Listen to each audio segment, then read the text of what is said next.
Salut, je m'appelle Fanny Ruet et vous écoutez Les gens qui doutent.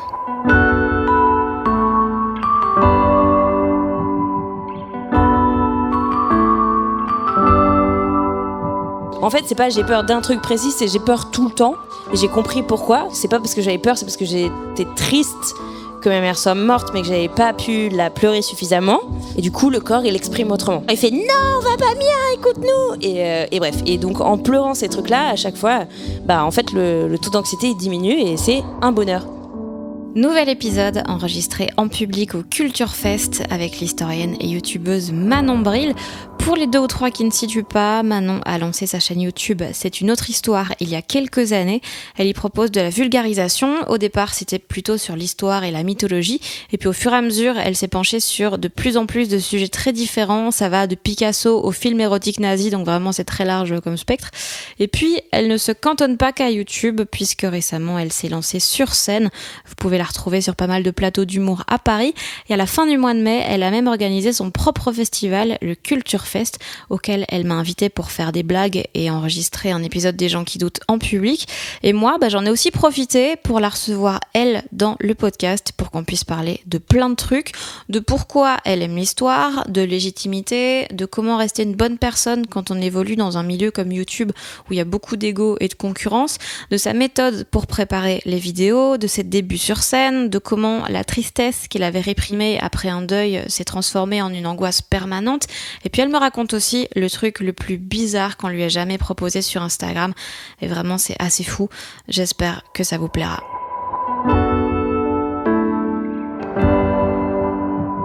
Tout le monde est prêt ? Tout le monde a fait son petit pipi ? Trop bien. Comment ça va ? Ça va et toi ? Ça va bien. Je suis fatiguée, mais je suis heureuse. C'est de la bonne fatigue. Ah oui, c'est de la bonne fatigue. Ouais, carrément. Avec un blaze comme Manon Bril, pourquoi tu t'es pas lancée dans l'humour ? Attends, j'arrive. Je suis en train de commencer l'humour. Tu sais que c'est un pseudo ? Tu le savais ou pas ? Oui, quand même. Non, mais parce qu'il y a plein de gens, c'est mon commentaire numéro 1 sur la chaîne, les gens qui font « Bah dis donc, tes parents, ils sont pas sympas ». Mon papa, il est là, juste, mais il a le dos tourné. Ah, ça y est, regardez. Coucou, papa.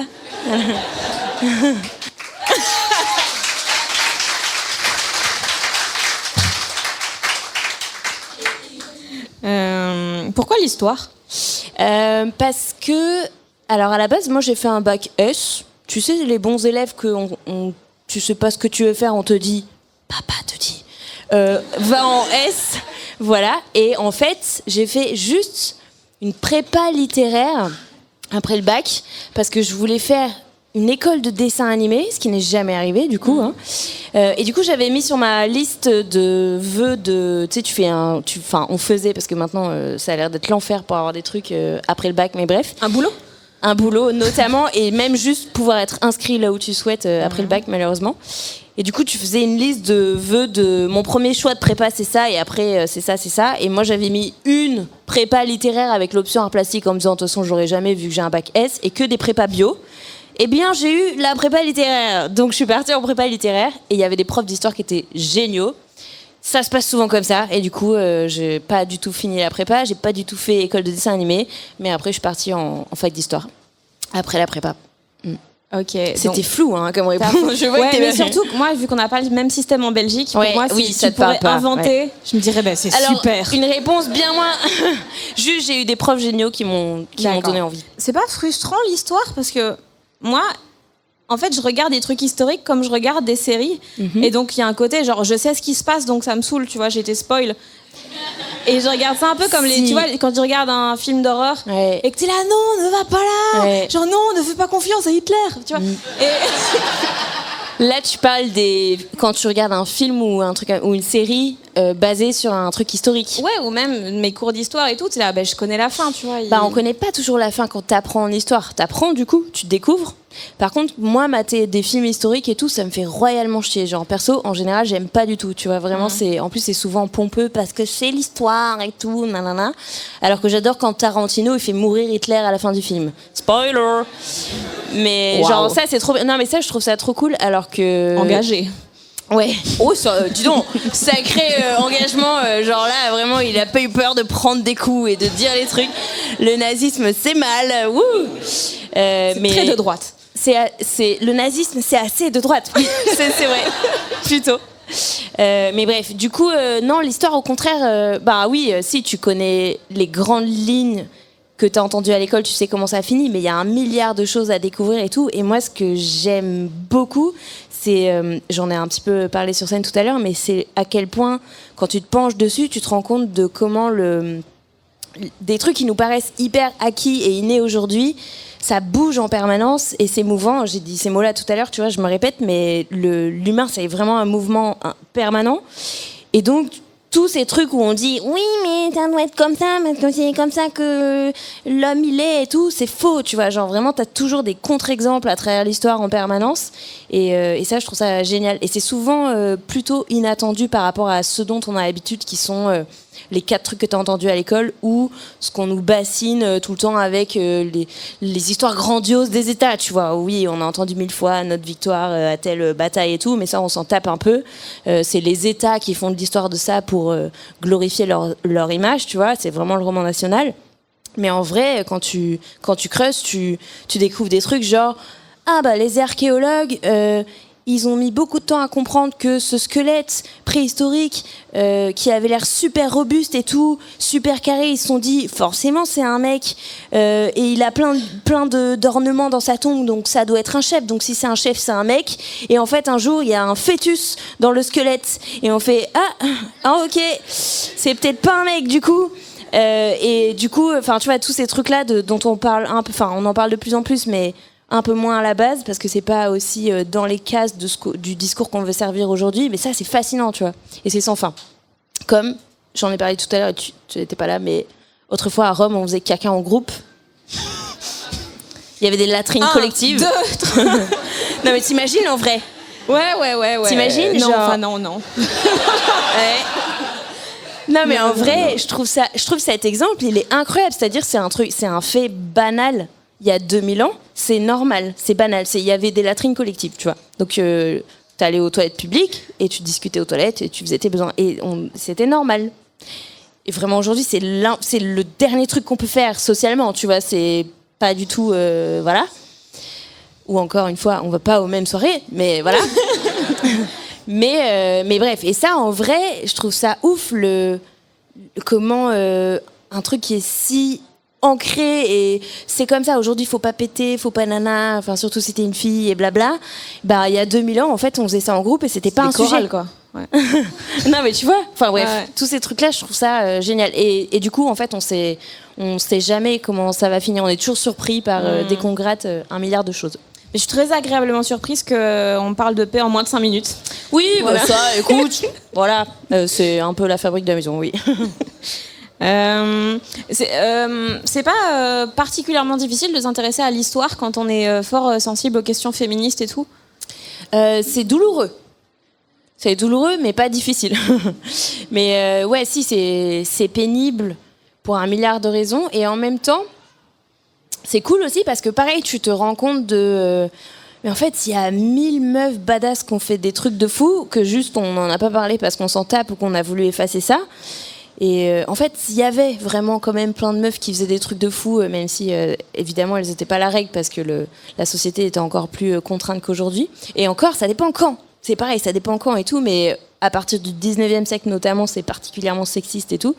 Et donc en fait, en vrai, c'est un peu passionnant aussi de se rendre compte que malgré ce contexte difficile ou malgré ce qu'on croit tout court, il y avait aussi des meufs dirigeantes de ouf ou qui faisaient plein de trucs qu'on n'aurait pas imaginé que c'était possible qu'elles fassent, je sais pas moi, au Moyen-Âge ou après ou machin. Et en fait, ça existe aussi, tu vois. Donc c'est aussi réjouissant, même si il y a plein de trucs où tu fais... Mais oui. C'est long comme réaction.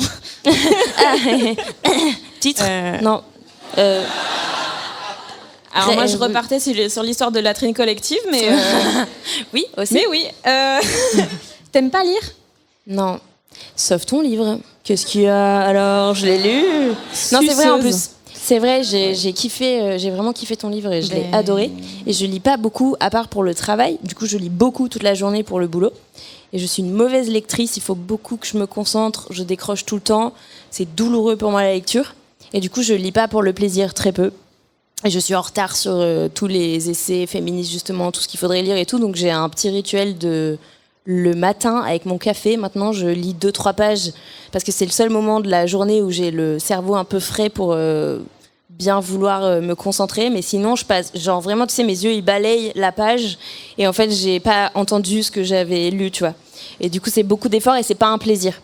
Ça a toujours été comme ça. Hein. Alors, les écrans et tout n'ont pas facilité le truc, ça c'est clair. Mais même enfant, j'étais comme ça. Et à part des livres qui m'ont vraiment absorbée, il y en a pas eu tant que ça. J'aime pas lire. J'aime pas lire. Vraiment, ouais. Et du coup, études de lettres.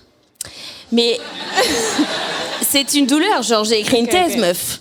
Genre, j'ai dû lire énormément de trucs et écrire aussi. Mais comment tu pas écrire non plus. Enfin... Mais alors, il y a toujours ce truc de si le sujet il me passionne, du coup, ça m'aspire et tout, ça va. Mais c'est vraiment une concentration. Ouais, c'est pénible en vrai. Mais c'est un problème, hein, vraiment. Du coup, je suis longue, je suis lente. Okay. Je lis 1000 fois les trucs avant de les avoir compris. Voilà. Ouais. Pour ceux qui savent pas, comment t'es arrivée dans le YouTube game ? Parce que pendant ma thèse, en 2015, j'ai participé à un concours qui est organisé par le CNRS qui s'appelle Ma thèse en 180 secondes.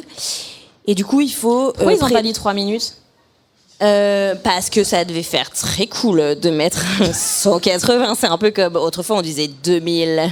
Et là, c'est 180. Ouh, c'est mieux que 3 minutes. Je ne sais pas, écoute, demande au CNRS. Mais non, mais du coup, j'ai participé à ça où, en gros, tu dois présenter ton sujet au grand public en 3 minutes. Et j'ai eu le prix du public à la finale régionale toulousaine. Oh. Écoute... Bon honneur. Mais oui, non, oula, pardon, c'est Marseille. Je sais pas, Marseille, pour moi, c'est genre le sud. Attention, c'est vrai que c'est le sud. Mais du coup, en gros, alors ça m'a pas fait gagner pour aller en finale, mais ça m'a donné Enfin, en gros, ça voulait dire que la salle avait voté pour moi en majorité. Donc je me suis dit, il y a peut-être un public pour ça. Ensuite, avec un pote, Barthélemy, qui est par là quelque part, je sais pas si... Bref, que j'embrasse, qui est toujours mon réalisateur aujourd'hui, mon caméraman. On a fait une petite vidéo qui présentait des curiosités de la ville de Toulouse que, en tant que Toulousain ou Toulousaine, peut-être tu vois pas alors que tu passes devant tous les jours. On a appelé ça Toulouse au détail, genre c'était des petits machins, des petits détails, tu vois, que tu calcules pas et qui contiennent de l'histoire. Et c'était inspiré d'ailleurs du format de Patrick Beau qui est là aussi. Il est pas mort, hein. Il est en haut. J'ai levé la main au ciel parce qu'il est juste au premier étage, ok. Et qui fait une émission qui s'appelle Les Étranges Escales et qui dit, en gros, il dit, bah, ok, tout le monde connaît New York, même si t'es jamais allé à New York, non mais même si tu es jamais allé, tu vois la Statue de la Liberté, l'Empire State Building parce que tu l'as vu dans les films et tout. Je vais vous montrer autre chose que tous ces trucs-là. La criminalité. Ça, on le voit beaucoup aussi, oui, quand même. C'est vrai. Mais du coup, j'ai fait, mais trop bien, on va faire ça avec Toulouse. Et ça a fait un petit buzz local. Écoute, non mais au début, je l'avais posté que sur Vimeo.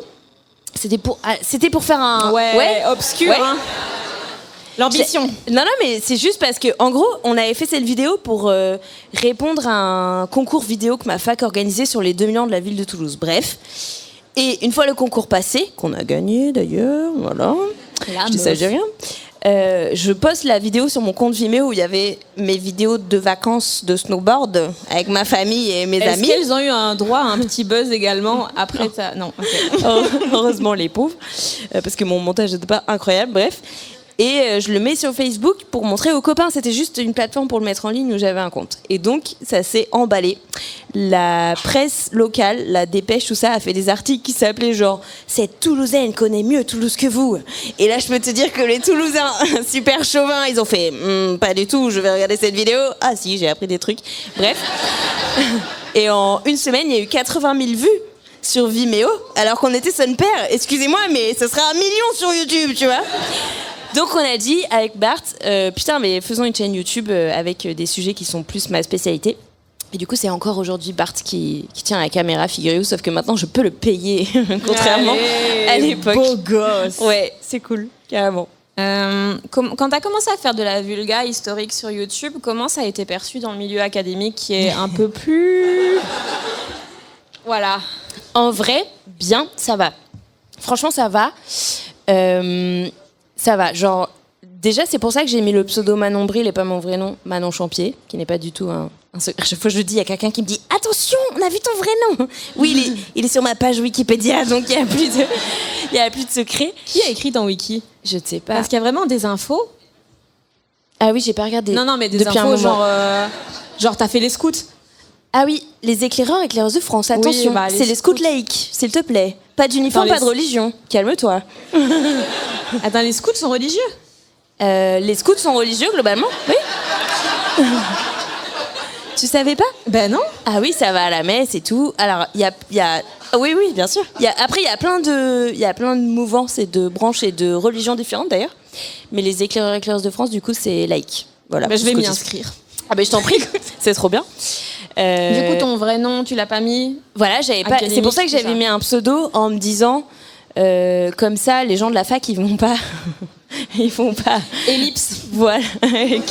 Cut. Franchement, ça a tenu 1 mois, vraiment. Et j'avais mis Manon Bril parce que c'était mon pseudo sur Facebook, parce que Facebook, c'est nombriliste, hein, tu vois. Ouais. Voilà, ça vient de là. Tu dénonces un peu, non ? Ouais. Autodérision surtout. Wow, bon, bref. Et donc au début, franchement, l'entourage universitaire a été carrément cool. Éventuellement, j'ai entendu c'est pas mon style d'humour parce que j'entends les grimaces et les blagues de cul. Voilà, ça fait pas forcément rire les agrégés, d'accord. Non, c'est faux, je t'embrasse. Mais bref, en vrai, ça a été très bien reçu. Genre, mes directeurs, directrices de thèse, soit ils s'en foutaient, soit ils étaient carrément enthousiastes. Par contre, là où ça... Au début, maintenant c'est bon, je l'ai moins, je crois que je suis assez installée, ça y est. Mais au début, je me suis pris plus la foudre des passionnés d'histoire, qui ont une représentation de ce que ça doit être l'histoire. Mais du coup, pas des spécialistes. C'est-à-dire que les spécialistes, au pire, ils disaient ça me fait pas rigoler ou c'est pas mon style, mais elle dit pas des conneries, parce qu'ils savaient que je disais pas des conneries.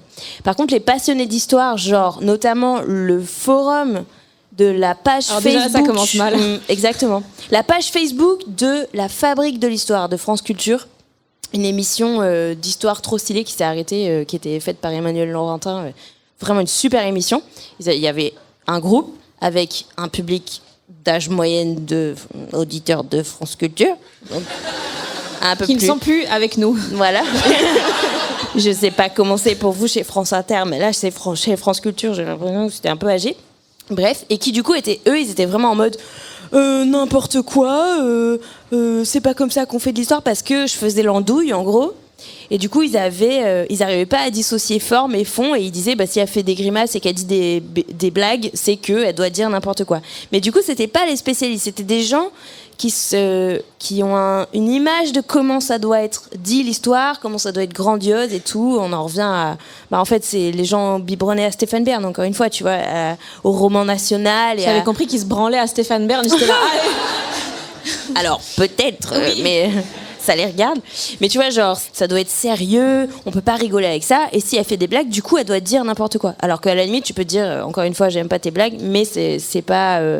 ça veut pas dire que le fond est nul, tu vois.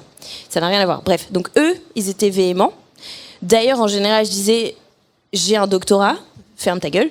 Ce qui est débile, parce que c'est genre juste un argument d'autorité. Et en plus, dans mes vidéos, je traite pas du tout que des sujets de ma spécialité, mais c'est juste que c'est des gens élitistes ou qui aiment l'élitisme et qui comprennent, que ça fait taire de dire ça, tu vois. Donc je disais ça, ils faisaient ah bon, d'accord. Voilà. Mais en gros, c'est plus les passionnés qui ont une image de l'histoire, pas les spécialistes, tu vois.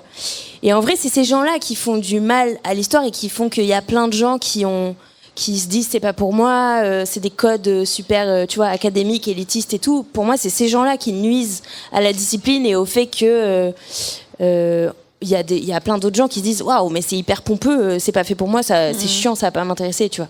Et justement, comment toi, t'as réussi à t'affranchir de l'histoire, ça doit être pompeux?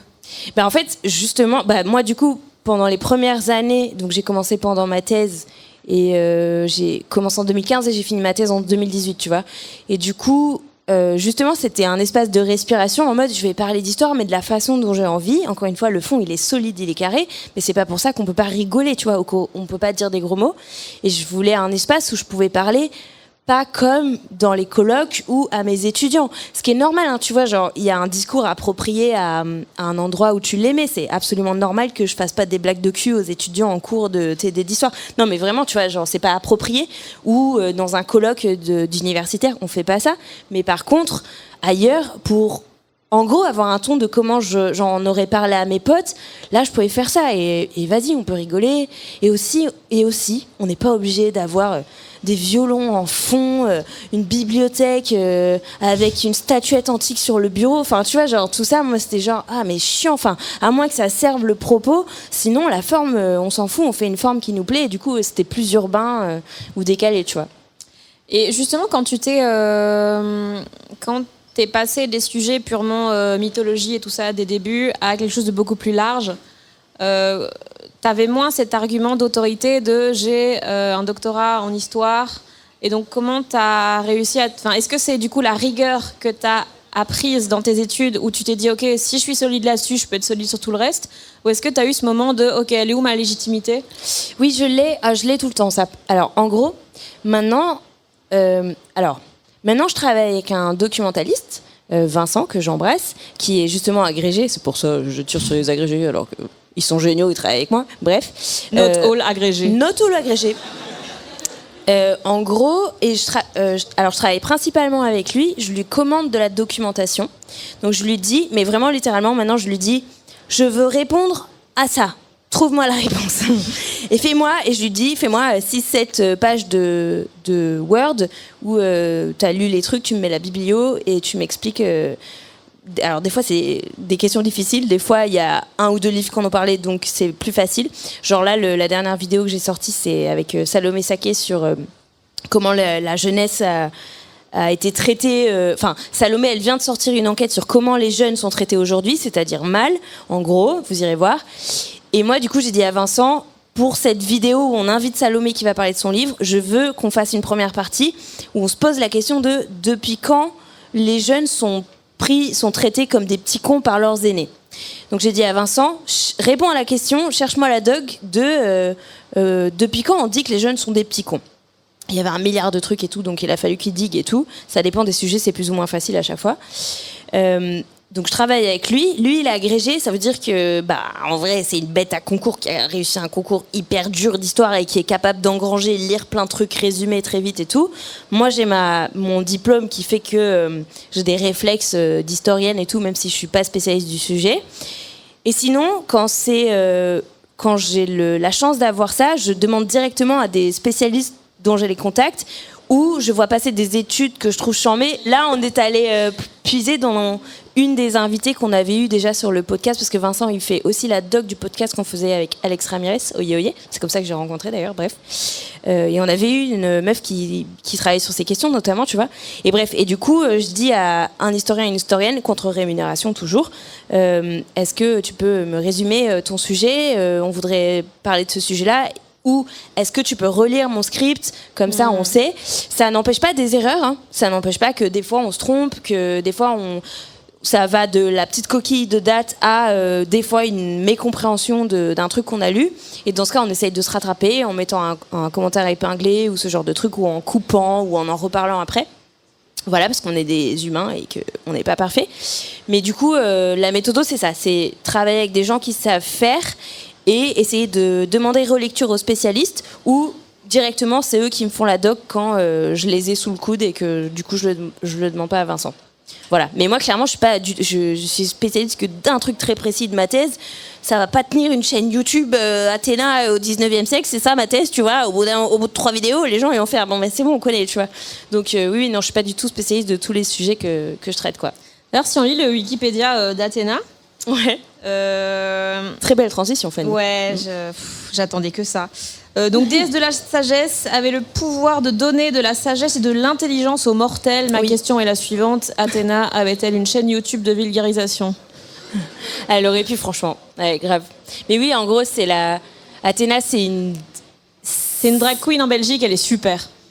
Oui, je sais, putain, on va parler de ça après, s'il te plaît, parce que je suis over fan de Drag Race et t'étais dans le jury de Drag Race Belgique et je suis trop jalouse. Bref. Mais oui, déjà, big up à Athéna. On l'embrasse. En Belgique. Et big up aussi à Edna et Mademoiselle Boop que t'as eu. Bon, là, j'ai adoré. Pardon, c'est méta. Bref. Mais du coup, oui, Athéna, en gros, c'est la déesse qui accompagne les héros.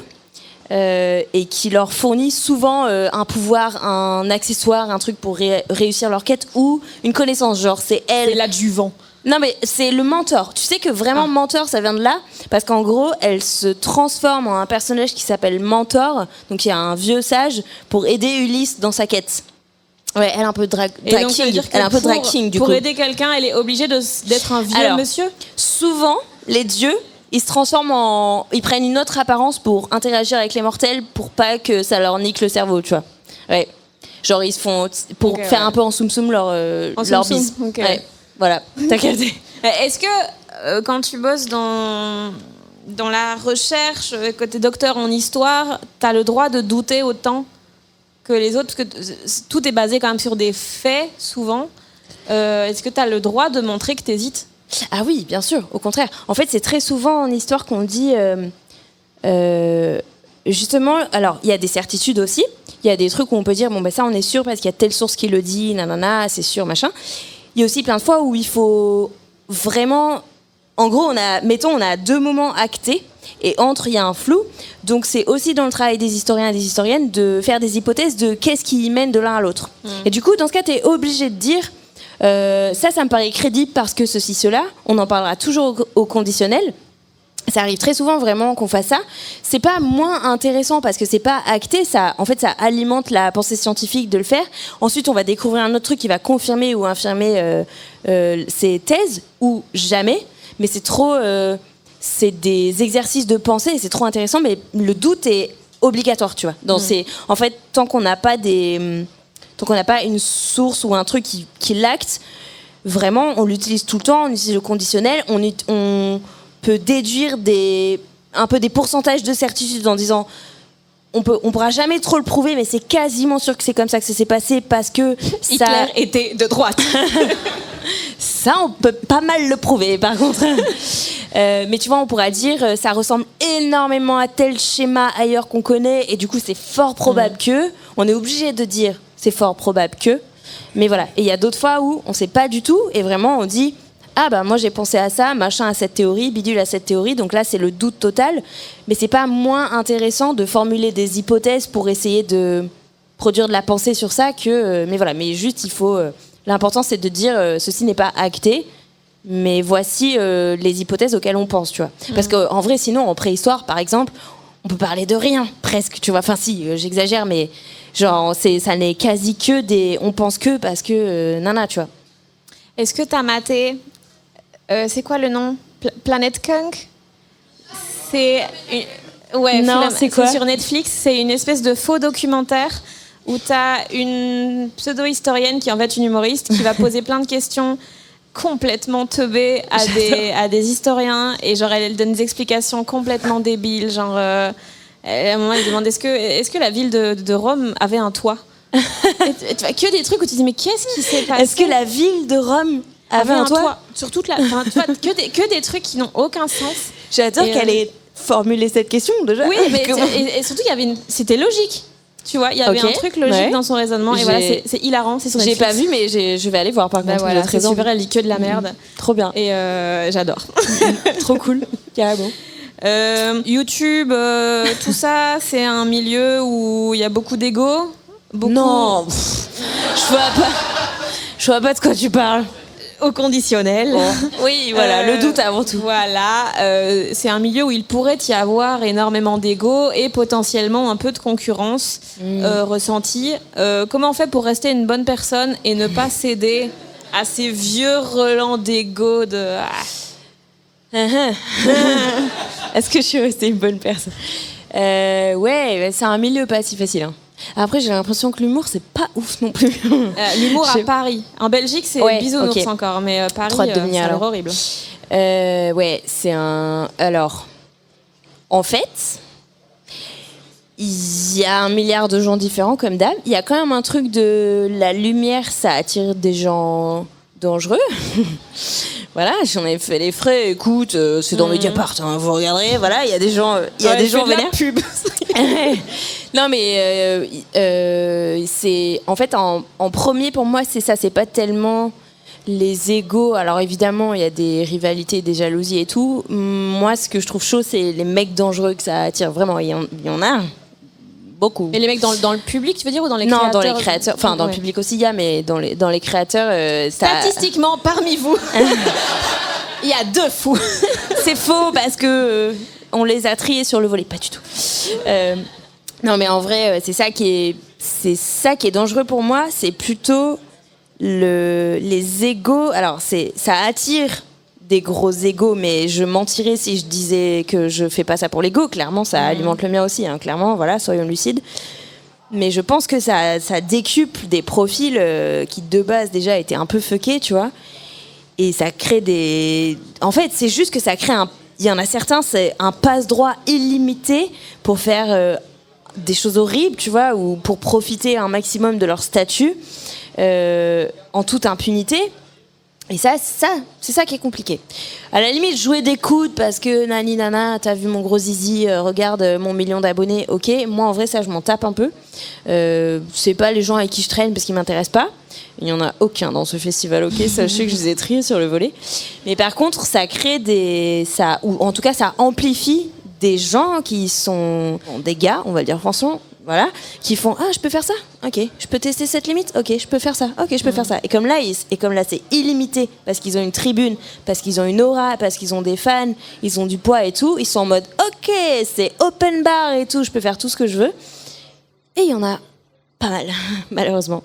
C'est plus ça le problème, je dirais. Et toi, vraiment à titre personnel, tu t'es jamais dit putain là j'ai genre moi je sais en humour là pour le coup. Des fois, j'ai ce truc de jalousie, de genre quand il arrive quelque chose de super à quelqu'un, même si moi je le voulais pas, je me dis putain pourquoi ils m'ont pas appelé, tu vois. Il y a ce truc de tu vois, essayer de... Si, évidemment. Déjà, le premier truc névrosant, c'est les chiffres. T'es en permanence noté. T'es en permanence noté avec des vues, avec des abonnés. Oui, ça dépend même pas de toi, c'est l'algo, voilà. C'est machin. Donc mais en vrai, c'est épuisant, tu vois. Genre on est tous en train de tout le temps se comparer avec nous-mêmes, avec les stats qu'on a fait par rapport à la vue de la vidéo d'avant et tout. Et même si tu fais... Genre, moi, vraiment, je fais un taf de me détacher de ça. Mais en vrai, juste, c'est là, en fait. C'est sous ton nez. Ça conditionne tes partenariats. Moi, je vis de ça, tu vois. Donc, en vrai, ça a un impact, que je le veuille ou non. Et évidemment, la comparaison avec les autres, tu vois, elle existe. Et tu dis, putain... moi, par exemple, je regarde...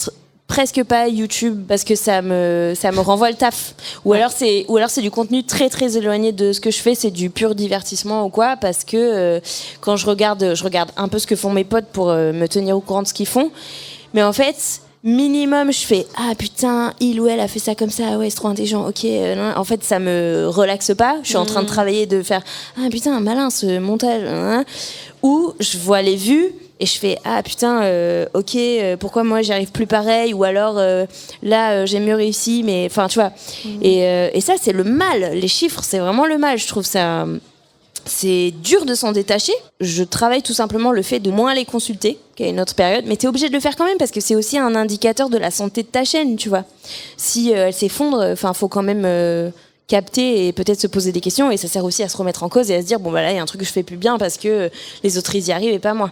Après tu vois, je regarde un peu les tendances générales de est-ce que tout le monde baisse un peu ou remonte ou machin, et est-ce que moi j'ai un comportement de chaîne différent des autres, et dans ce cas peut-être c'est moi qui fais mal un truc. Mais ça, c'est vraiment fatigant, tu vois. C'est comme à l'école où on a tout le temps eu des notes et où, machin, il a eu la meilleure note et moi non, et bidule. Avec le syndrome de la première élève, c'est vraiment désagréable, tu vois. Au lieu de juste te réjouir de, ok, on a pu... En fait, en vrai, moi, ce qui est important, c'est juste, on peut faire tourner l'équipe et on fait rentrer assez d'argent pour payer. Maintenant, j'ai une petite équipe qui travaille avec moi, tu vois, donc il faut quand même alimenter tout ça. Ça implique de faire des publicités, du coup ça implique qu'il faut que les marques elles veuillent travailler avec toi, donc il faut un minimum de vues pour qu'elles veuillent travailler avec toi et tout, et donc il faut payer tout ça, et ça devrait être le seul critère, tu vois. On arrive à faire ça, et en vrai c'est un compteur permanent qui est plutôt désagréable. Et j'essaye de faire mon chemin de lâcher ça, mais on en parle tout le temps entre nous, on est tous sujets à ça plus ou moins fort, mais c'est chiant, ouais, c'est vraiment chiant. Moi, je serais trop ravie que, comme pour Instagram a fait un moment pour les likes, là, YouTube, il nous coupe le compteur visible. Toi, tu pourrais savoir à l'intérieur et te comparer juste avec toi-même, mais qu'on ne voit plus, ce serait bien plus reposant pour plein de raisons, je trouve. C'est quoi la proposition de sponsor la plus chelou que tu as reçue? J'ai plein, tu sais, de spam, de fausses propositions. Enfin, c'est pas des fausses propositions, mais c'est des jeux mobiles, des trucs comme ça. Il y en a tout le temps. Non, le truc le plus chelou que j'ai reçu récemment, c'est une demande de fans très chelou.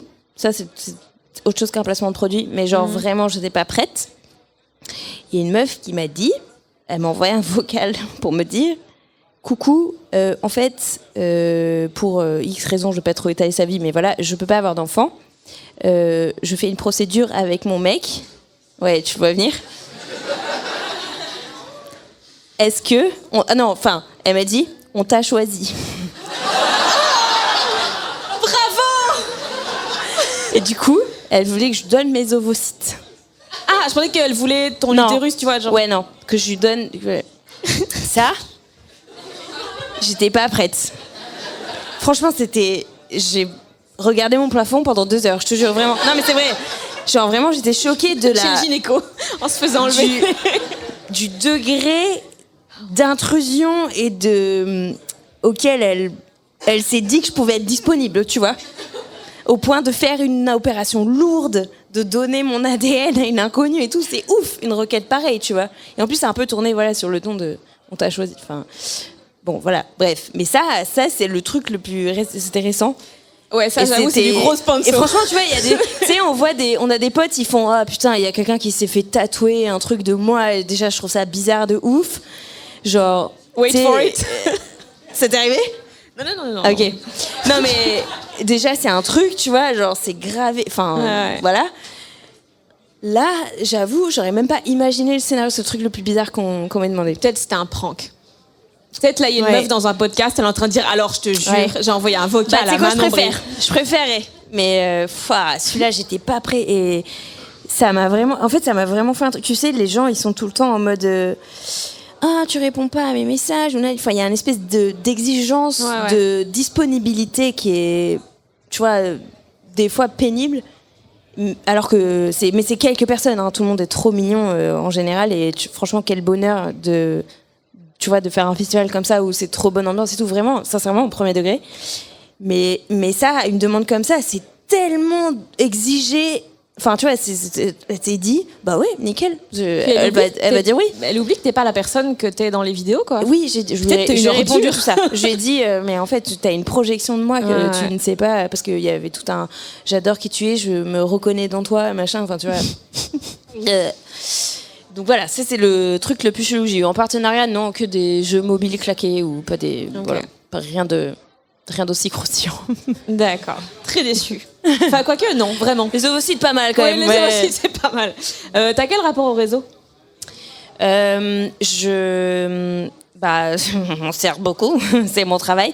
J'essaye de bien délimiter les temps où, ok, là c'est le moment story, là c'est le moment regarder les messages et répondre. Stalking? Non, story. Ah, story. Ok. Parce que là, c'est le super. moment stalking. Je vais aller checker ce gars qui me plaît, c'est parti. Pas du tout. Non, mais du coup, j'essaye de me dire... attends, c'est pas maintenant. Enfin, genre, en fait, ça fait partie du travail, donc c'est un créneau alors, pas forcément délimité clairement, mais en gros, là, je suis en train de faire du boulot, je réponds, je poste les stories, je poste jusqu'au prochain. J'arrive pas tout le temps, des fois, c'est envahissant, notamment en vacances ou comme c'est rigolo, et avec ma famille, j'en fais plein et j'ai envie parce que ça me fait plaisir et tout ça, c'est pour eux. Mais du coup, j'essaie de penser à ça, doucement. On fait des trucs, c'est trop cool de partager, c'est rigolo, mais le week-end, c'est le week-end ou machin. C'est pas parfait encore, mais je travaille à ça, on va dire. Donc toi,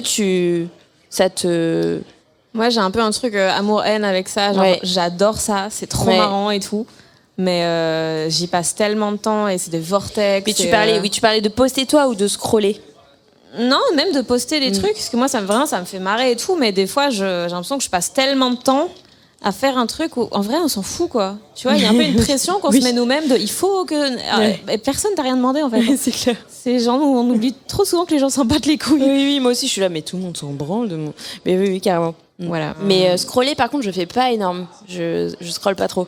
Alors qu'il y a tellement de petits chats trop mignons. Par contre, il y a des chats trop mignons, ça c'est vrai. À chaque fois que je tombe sur un chat, je me fais avoir. Il y a un petit vortex de réel de chat, mais voilà. Il paraît que des fois, tu pars au bout du monde toute seule, YOLO, sac à dos. Je pars en voyage, t'as dit ? Ouais. Carrément. Je suppose que c'est grâce notamment aux éclaireurs et éclaireuses. Peut-être. Laïcs. C'est vrai. Laïque. Attention. T'as pas peur ? En fait, en gros, je l'ai fait dans des destinations, soit que j'avais déjà fait, soit que je savais très safe pour les meufs seules. Je pense que je pourrais avoir peur ailleurs. Le 11e. Le fameux 11e, avec ses fromages. Par exemple, j'étais allée en Thaïlande avec des amis. J'avais vu à quel point c'était, en tout cas sur ce plan-là, très très safe. Genre jamais une remarque sexiste, une main au cul, un sifflage ou quoi, éventuellement de la part des touristes blancs, mais sinon non. Oui, parce qu'ils sont là quand même, ils sont à la full moon party, donc ils sont bourrés, tu vois. Donc eux, oui. Mais du coup, j'étais allée au Cambodge en sachant que, et j'avais vu le Vietnam aussi, j'étais allée au Cambodge toute seule en sachant que ça allait être comme ça. Absolument aucun problème de cet ordre-là. Mais du coup, je suis allée sans avoir peur de ça. Et aussi, j'adorais le fait de... J'avais vraiment juste pris une nuit d'hôtel en arrivant et après on verra ce qui se passe, tu vois. Mais du coup, non, au contraire, c'était vraiment très grisant et je me suis sentie trop indépendante de faire ça et tout. C'était trop cool. Je pense qu'il y a des destinations où j'aurais peur de le faire, ouais, carrément. Ça dépend où. Ça dépend où. Et de manière générale, de quoi t'as peur ? De mourir. Comme tout le monde. Fair enough. Alors j'ai une très mauvaise nouvelle pour toi. Ouais. Il paraît que on peut pas échapper. Pas là, mais peut-être la péniche. La soirée n'est pas finie. The night is young. Non, Not so long. J'ai une nature très angoissée, mais j'y travaille parce que bon, ma mère est décédée il y a quelque temps. J'étais déjà une nature angoissée. Ça n'a pas aidé ma peur de la mort et de l'hôpital, on va pas se mentir. Clairement, ça n'a pas fait du bien. Mais du coup, en gros, il s'est passé 2 événements difficiles. Il y a eu son décès à l'été 2019. Après, très peu de temps après, j'ai découvert ce fameux MeToo dans lequel j'ai été et tout. Donc, j'ai appris tout ça en mars 2020. Donc, c'était peu de temps après son décès. Donc, il y a eu une autre urgence psychologique dans laquelle je me suis retrouvée qui m'a fait tout enterrer le processus de deuil que j'avais commencé de ma mère, parce qu'il y avait une autre urgence émotionnelle hyper forte, hyper paniquante à gérer, et qui a mis 2 ans à aboutir, en gros, tu vois, genre entre le moment où j'ai appris de quoi j'avais été victime et complice d'ailleurs dans ce MeToo, et le moment où ça a fini par sortir dans Mediapart, il y a eu 2 ans. Et donc ça a été ça a pris énormément de place et ça m'a fait tout enterrer mes autres bails. Et donc forcément, bon, c'était déjà des raisons d'anxiété suffisantes pour être fatiguée et tout. Mais surtout, du coup, j'étais dans un état d'anxiété hyper vénère pour tout et n'importe quoi, mais pour tout et n'importe quoi, y compris des dangers qui sont pas du tout imminents pour moi. Par exemple, quand la guerre en Ukraine a été annoncée, mais j'ai passé un mois en PLS, en mode à tout moment on se prend une bombe atomique sur la tête, en fait, à me demander est-ce que je pars, je m'isole, enfin tu vois, genre un niveau alors évidemment c'est anxiogène bien sûr, mais on n'était pas dans ce niveau-là d'urgence, de danger, tu vois. Et moi j'étais terrifiée, tu vois, à me dire quand je suis dans le métro, je suis sous terre, ça va, c'est rassurant. Enfin, tu vois, genre une anxiété déraisonnée par rapport à la situation, même si encore une fois elle est anxiogène, bien sûr. Et ma psy me disait oui, parce que du coup évidemment j'avais un suivi et j'ai toujours un suivi heureusement. Et elle me disait, je lui disais ouais, oh là là, il faut, je suis terrifiée. On fait de l'EMDR, je sais pas si tu vois ce que c'est. Le MDR ? EMDR, c'est un EMDR. J'ai rien dit, hein. Ça veut dire... J'ai rien dit, mais j'ai hâte de savoir. Tu connais pas, t'as jamais entendu parler ? C'est quoi les mots ? Ça veut dire eye movements. Ah, non. Désensibilisation. Bref, en gros, c'est une technique de traitement des traumas incroyablement efficace, que je recommande énormément. Bref, en gros, c'est un truc où tu te plonges dans le souvenir traumatique. C'est un peu de l'hypnose, mais c'est pas du tout une médecine alternative ou quoi. Hein, c'est voilà. Je suis très sceptique, donc voilà. En gros, tu dois te plonger dans l'événement traumatique. Et il y a soit par un mouvement alternatif des yeux qu'elle te fait faire, où elle te tient un stylo, soit par un tapotage sur les épaules. Oui, c'est très bizarre, je sais, mais en gros, c'est un processus de réorganisation du souvenir de manière gérable. C'est pas qu'il est plus là, évidemment, mais c'est juste que c'est gérable et que ça sort pas n'importe comment avec des PTSD et des triggers dès que voilà. C'est souvent le psy il te dit c'est ça votre problème et tu fais oui d'accord merci mais j'en fais quoi maintenant, j'ai la théorie c'est bien, mais là en fait tu vides l'émotion en gros, tu décharges l'émotion, tu désensibilises le souvenir et du coup c'est vraiment un truc où il faut activer l'état dans lequel ça t'a mis. C'est très dur parce qu'il faut te replonger dans le souvenir difficile. Voilà, je sais pas si c'est machin, une scène de viol, bidule, un accident de voiture, tu vois, c'est très dur, faut te mettre dedans. Et tu le revis et tu pleures toutes les larmes de ton corps et bidule. Et en fait, à chaque fois, t'as un petit poids qui s'envole. Mais genre vraiment, pour moi, c'est en tout cas incroyable. Vraiment, c'est ouf comment ça marche trop bien. C'est juste l'image d'un petit pois, du coup.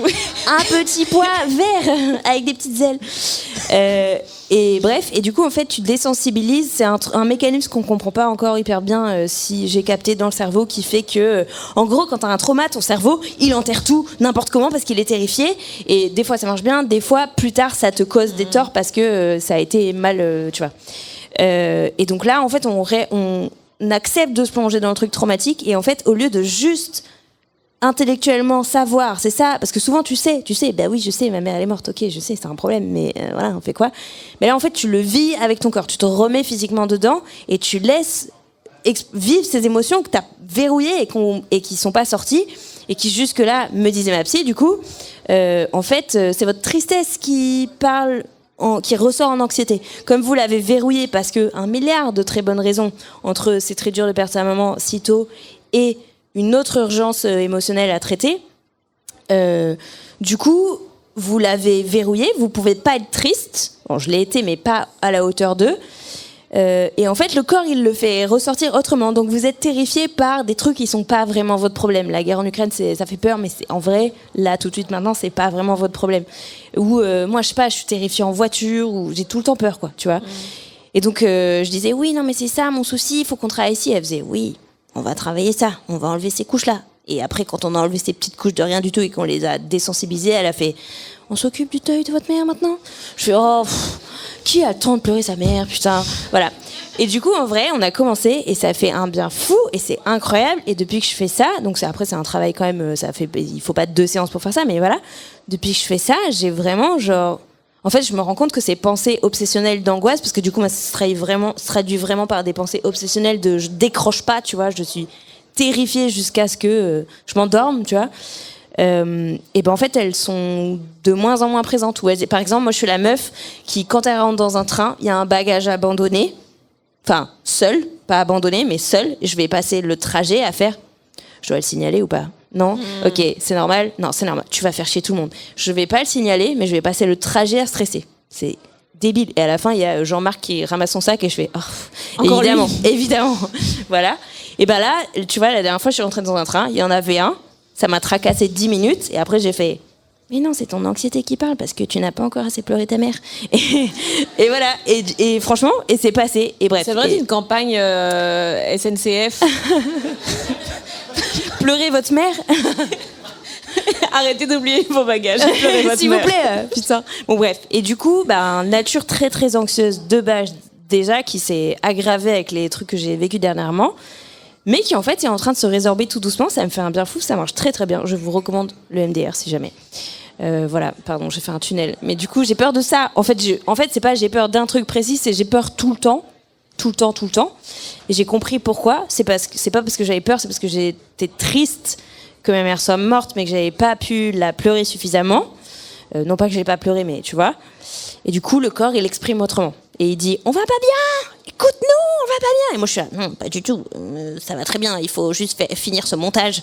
Et voilà. Et du coup, le corps, il fait, non, on va pas bien, écoute-nous. Et bref. Et donc, en pleurant ces trucs-là, à chaque fois, en fait, le taux d'anxiété, il diminue et c'est un bonheur. C'est long comme réponse. Sorry. C'était fini il y a 4 minutes, donc... là, pardon. On commence à me jeter des regards. Désolée. Faut quand même qu'on en parle. Quid de la scène? Putain, en plus, t'as vu la première, toi. Oui. T'as vu la... Putain, je suis deg que t'aies vu ça en vrai, parce que forcément, c'était ma première et... Bah franchement, c'était pour pas une première. Ouais, bah évidemment, tu vas super. dire ça, bien sûr. En même temps, là, devant, je sais pas, 200 personnes, je vais pas te dire, écoute, faut qu'on en parle. C'était nul à chier. On en parlera après. Non, mais oui, carrément, je commence doucement le stand-up, mais très doucement en vrai, parce que je joue genre 3-4 fois dans le mois, donc c'est pas beaucoup pour progresser. J'ai eu les premiers passages en terreur totale, notamment celui que t'as vu, mais je m'y attendais pas à ce point. À stresser, Ah ouais. Ah non, mais la panique, mais incroyable. Et c'est fou parce que j'ai fait de l'impro longtemps, une dizaine d'années à Toulouse, donc j'ai fait jouer dans des caves. Du coup, je connais ce truc de t'es un peu stressé avant de monter. En plus, l'impro, c'est quand même un exo, tu vois, pas facile, quoi. Donc là, je me disais, ça va être pareil. Et en fait, les 4-5 premières fois, une terreur, mais... Alors, j'avais méga bossé mon texte, et du coup, bah, tu vois, la première que t'as vue, du coup, j'ai juste débité hyper vite pour que ce soit fini le plus vite possible, et mon but, c'était, ok, il ne faut juste pas tomber dans les pommes. Voilà. C'est un bon objectif, hein. Oui. Parce que ça nique l'ambiance. Ça nique l'ambiance de ouf. Franchement. Non, mais c'est vrai, ne crevons pas sur scène, ok. Et après, j'ai fait première fois avec Yacine, qui est... Belous. Big up à Yacine. Okay. Le best, et c'était... ouf, et c'était un trop bon endroit et ça m'a décoincé un truc de confiance. Et maintenant j'ai un stress qui est quand même là clairement, mais qui est plus normal, et je commence à tout juste toucher du doigt le si je mets un silence là, en fait il peut y avoir un rire, enfin tu vois, que je découvre à peine, j'effleure à peine le truc de jouer avec le texte. Mais il faudrait que je joue beaucoup plus pour j'ai pas encore le temps, mais mon but à long terme, c'est pas tellement de faire du stand-up, c'est plutôt de faire un spectacle d'une conférence marrante, tu vois. Donc ça va être plus contenu avec des vannes que phrase blague. Mais du coup, c'est un bon exercice que je fais en attendant pour m'habituer à ça. Et qu'est-ce que tu veux mettre sur scène que tu ne peux pas mettre dans les vidéos? Je sais rien. Je pense que je vais reprendre Merci Manon. Non, mais je pense que je vais reprendre beaucoup de trucs qui sont dans les vidéos. Par contre, ça va être plus marrant quand même. Genre mes vidéos, elles sont un peu, en vrai, elles sont un peu marrantes. Écoute, mais... ouais, c'est une intervention. On est là pour te dire que c'est pas ouf. Shit. Non, enfin, tu vois, en tout cas, c'est vraiment du contenu, quoi. Ça reste, même si on dit des gros mots et qu'on essaye de pas être académique, c'est pas un spectacle ou quoi. Je vais reprendre des infos que j'ai mis dans les vidéos, mais les articuler tous ensemble pour ce grand projet qui est montrer que la tradition est une illusion. C'est ça mon fil rouge. Voilà. Tradition est une illusion. Ouais. Bah, ce truc qui me fascine de les codes sociaux, ça bouge tout le temps, et les conservateurs qui adorent l'histoire ont tort de dire oui, c'est la tradition, ça doit pas changer. C'est faux, ça change qu'on le veuille ou non. Donc la tradition est une illusion, c'est ça le truc que je veux faire passer. Et t'as une idée de moment où... Le caca à Rome. On a parlé de ça tout à l'heure, pardon, t'étais pas là. Oui, on parlait du fait que les... Bah si, je t'en ai parlé tout à l'heure. Oui, non mais j'avais demandé juste à quel moment tu comptais avoir du temps pour faire le spectacle. Oui. Et moi, je t'ai répondu du caca, je comprends mieux ton visage. Je comprends mieux. C'est quoi que tu bois? C'était abrupt. C'est le cocktail qui est là-haut. Ben, j'adore. Je t'embrasserai. Oui, c'était un problème, oui, quand on fait ça, carrément. Mais toi, tu fais 1000 trucs aussi, tu y arrives bien. En vrai, c'est trop impressionnant. Tout bâclé. Ah, c'est ça. Ouais, non, c'est mais... faux en plus. Non, jamais de la life. Non, quand c'est bâclé, en général, je le partage pas, donc les gens sont pas au courant.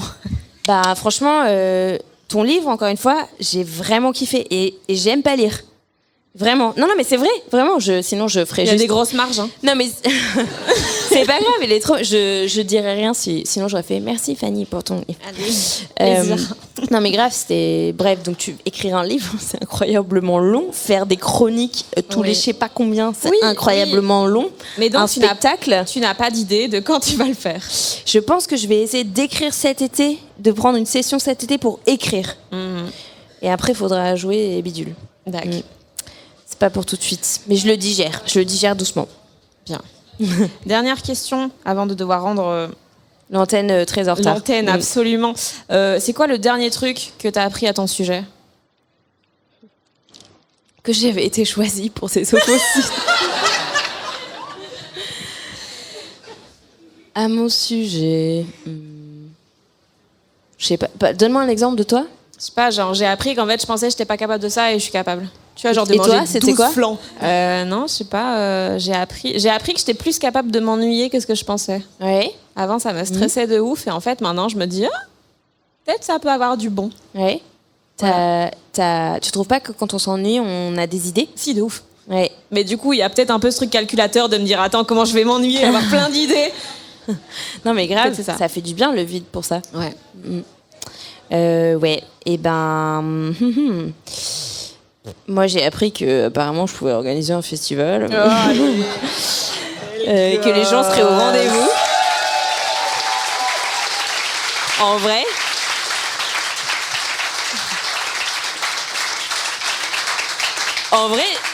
Vraiment très émue de cette journée. Genre c'est trop, merci d'être là et c'est trop génial et vous êtes au rendez-vous, tout se passe bien. Enfin, Pour l'instant. trop heureuse. La nuit n'est pas finie.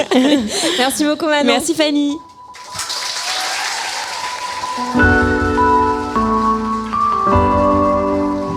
J'espère que l'épisode vous a plu. Comme d'habitude, vous trouverez en description tous les endroits où retrouver Manon Bril sur internet, ses réseaux, sa chaîne YouTube, tout ça.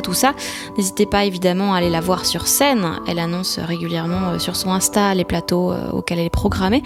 Et puis un immense merci à toute l'équipe du Culture Fest, particulièrement à Julie Manoukian à la coordination, ainsi que Jean Fromageau et Hugo Cardona à la technique. Et puis si ce podcast vous a plu, n'hésitez pas à vous abonner via Apple Podcasts, Spotify, Deezer, tout ça, voire à me suivre moi sur les réseaux @FannyRuet sur Facebook, Twitter, Instagram. Surtout sur Instagram, c'est là que je poste le plus de trucs. Prochain épisode des gens qui doutent très bientôt. D'ici là, des bisous. Et des bisous aussi au fabuleux Maxime Moitieu qui a mixé cet épisode.